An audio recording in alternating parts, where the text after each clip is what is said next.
இனிய வணக்கம் என் தமிழ் உறவுகளுக்கு. இது உங்களின் குட்டி வரலாறு. தனித்தனியே இருக்கின்ற வரையில் யாராலும் எந்த ஒரு செயற்கரிய செயலையும் செய்ய இயலாது. நிச்சயம் யாருடைய துணையாவது நம் பின்னால் இருக்கின்றது என்கிற துணிச்சல் நம் பலத்தை மேலும் அதிகமாகும். முயற்சி விடாது நம் பயணம் இலக்கை நோக்கி தொடரும். இன்றிலிருந்து சமகாலத்திற்கு முன்பு, அதாவது 6000 ஆண்டுகளுக்கு முன்னதாக எகிப்தில் நைல் நதி ஓரமாக இருந்தது என்னவோ சின்னஞ்சிறிய கிராமங்கள் தான்.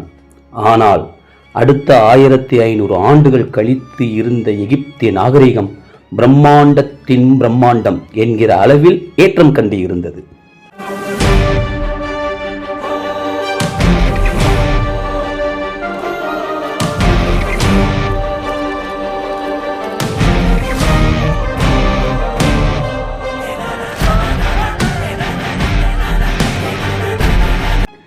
மிகப்பெரிய கற்களினால் கட்டப்பட்ட அரண்மனைகள், மாபெரும் கோவில்கள், பிரம்மாண்டமான சிற்பங்கள் மற்றும் பிரமிடுகள்.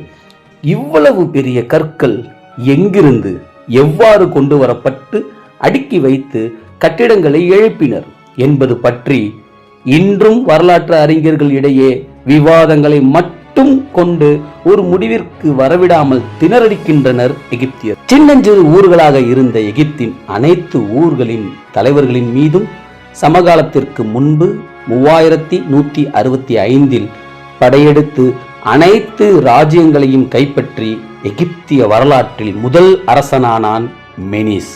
பல ஊர்களில் பூசாரிகளின் ஆதிக்கமே இருந்தது.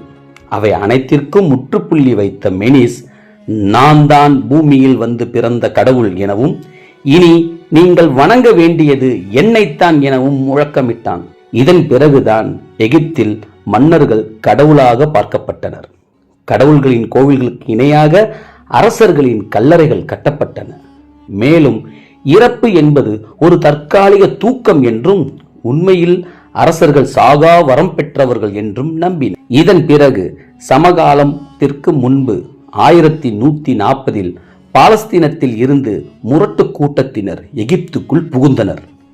இந்த இனத்தின் பெயர் ஹைகோஸ் என்றும், இதன் தலைவன் சலாடிஸ் தன்னை எகிப்தின் அரசன் என்றும் அறிவித்தான்.